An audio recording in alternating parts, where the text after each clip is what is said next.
নির্বাচন সামনে রেখে ভোটার তালিকা সংশোধন করে একটি তালিকা প্রকাশ করেছে নির্বাচন কমিশন। তালিকা অনুযায়ী দেশে বর্তমানে মোট ভোটার সংখ্যা 12,63,0504 জন।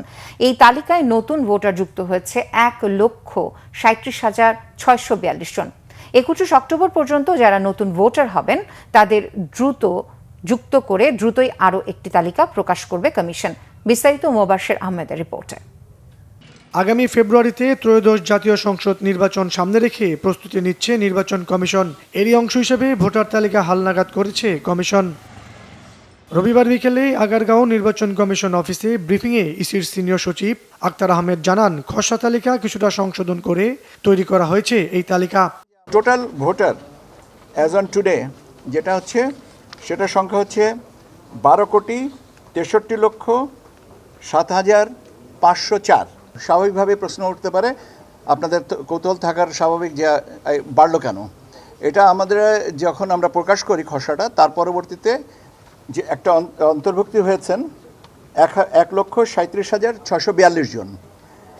এনারাও বাদ পড়ার তালিকায় ছিলেন, বাদ পড়া ছিলেন, তারা আবার এটাতে নতুন করে অন্তর্ভুক্ত হয়েছেন এবং প্রকাশিত তালিকার থেকে 1,038 জনকে কর্তন করা হয়ে গেছেন, যারা প্রকাশিত তালিকার পরবর্তীতে ইন্তেকাল করেছেন।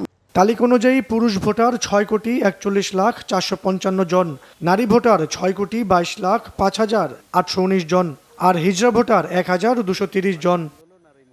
এর আগে জাতীয় নির্বাচনে আসন ভিত্তিক সীমানা নির্ধারণ, প্রবাসী ভোটারদের ভোটের প্রক্রিয়া ও আইন শৃঙ্খলা পরিস্থিতি সহ নির্বাচনের সার্বিক প্রস্তুতি বিষয়ে জানতে কমিশনে যান বিএনপির সিনিয়র যুগ্ম মহাসচিব রুহুল কবির রিজভী সহ একটি প্রতিনিধি দল।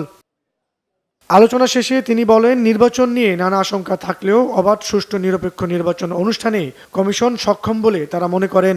আমরা যতবার এসেছি কথাবার্তা বলেছি এবং তাদের এর মধ্যে বিভিন্ন নির্বাচন কমিশন যে সমস্ত পদক্ষেপগুলো নিয়েছেন, আমরা মানে এর আপডেট আমরা যতটুকু দেখেছি এই পর্যন্ত, সব কিছু মিলিয়ে আমরা আশা রাখি বর্তমান যে নির্বাচন কমিশন তারা একটি অবাধ, সুষ্ঠু, ইনক্লুসিভ, সবার অংশগ্রহণমূলক একটা নির্বাচন করতে সক্ষম হবেন এবং সেই ক্ষেত্রে তাদের আন্তরিকতার আমি কোনো অভাব দেখিনি এই মুহূর্ত পর্যন্ত।